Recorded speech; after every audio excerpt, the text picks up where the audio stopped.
Hello friends, આપણી સાથે જગદીશભાઈ છે. જગદીશભાઈ બહુ ટાઈમ પછી મળેલા છે મને. જગદીશભાઈ, તમારી બેબીની તકલીફ માટે આવેલા તમે. અંદાજિત તારીખ છે 10 ડિસેમ્બર. હા. ચલો કઈ નહીં, તમારી બેબીને શું તકલીફ હતી 10 ડિસેમ્બર પહેલાની વાત? એને સાદું પિંડમાં કચરો જામ હતો અને 2 પથરી હતી સ્વાદુપિંડમાં. હા. ઓકે, તો પછી એની માટે કાલથી તમને ખબર પડીને શું શું કરેલું? અમે સૌપ્રથમ તો ઉર્મી હોસ્પિટલમાં ગયા, ત્યાંથી MRCPનું સજેસ્ટ કર્યું. બરાબર. ત્યાં પછી અમે BAPSમાં આવ્યા અને BAPSમાં અમે ડૉક્ટરને મળ્યા. ત્યાં પછી ત્યાં MRCP કર્યું અને MRCPની અંદર આ રિપોર્ટ આવ્યો. સોનોગ્રાફીની અંદર આ રિપોર્ટ આવતો નહોતો. બરાબર. સાદું પિંડમાં તકલીફ છે. બરાબર. અને ત્યાં ડૉક્ટરે મને ઓપરેશન કરવાનું કહ્યું. તો અમે કેટલો ખર્ચો કર્યો ઓપરેશનનો? ઓપરેશનનો તો મને જો ને 4 લાખ રૂપિયા ખર્ચો કર્યો. 4 લાખ ખર્ચો. ઓપરેશન કરતા પણ એને ડાયાબિટીસ થવાની 100% ગેરંટી, મતલબ કે લાઈફ ટાઈમ ઇન્સ્યુલિન લેવું પડે. લેવું પડે એવું હતું. બરાબર. મેં વિચાર્યું કે આથી 4થા ધોરણમાં ભણા છે, ચોથામાં એટલે 9 વર્ષની. 9 વર્ષની, તો ઓપરેશન નથી કરાવવું. બરાબર. તો પછી અમે ત્યાંથી રજા લઈ લીધી અને આપણે જે ડૉક્ટર ધર્મેશ સાહેબ છે એમને મળ્યા અને હોમિયોપેથિકની મારા વાઈફને પણ એક વખત સારામાં સારી રિકવરી મળી હતી. એટલા માટે અમે ત્યાં મળવા માટે આવ્યા, ફોન પર વાત કરી.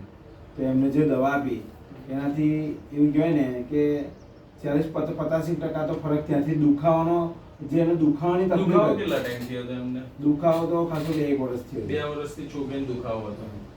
પછી મારી પાસે તમે આવ્યા તો મને એવું યાદ છે કે તમે એ ટાઈમે સિવિલમાં જવાના હતા. હા.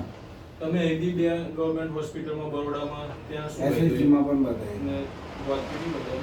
ના, ગોત્રીના ડૉક્ટરને મળ્યા હતા અમે. એમને સજેસ્ટ કર્યું હતું કે તમે સિવિલમાં જતા રહેજો એમ. અમદાવાદ. હા, કારણ કે આવું 15-20 વર્ષે આવે એક કેસ આવતો રહે. 15-20 વર્ષે એક કેસ. તો પછી મારે ત્યાં તો આપણે લગભગ રાતે જ સ્પેશિયલ ખોલી દીધા 10 વાગે, 9 કે 10 વાગે. 9 વાગે. કારણ કે તમે એ બીજે દિવસ સિવિલમાં જવાના હતા એવી વાત હતી. હા. ને આપણે ત્યાં એના પહેલા બી રિપોર્ટમાં 10 mm નો સ્ટોન હતો ને સીટી સ્કેનમાં હતો. એન્ક્રિયાજમાં. પછી શું થયું આગળ? આપણી દવા કર્યા પછી શું ફાયદો લાગ્યો એ જ રાતમાં? એને પેટમાં દુખવાનું બિલકુલ બંધ થઈ ગયું.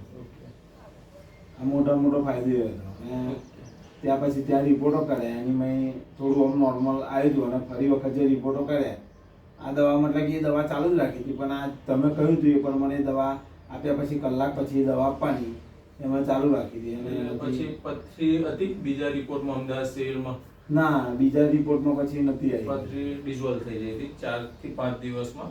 તમારું ઓપરેશન થયું પછી અમદાવાદ? ના, ઓપરેશન નથી કરવું પડ્યું. ઓકે. ને મારી જિંદગીનો સૌથી બેસ્ટ કેસ આ, જેમાં એક છોકરીને લાઈફ ટાઈમ ઇન્સ્યુલિન આપવાથી બચી ગઈ. આ રીતનું હોમિયોપેથીનું રિઝલ્ટ સરસ હોય છે.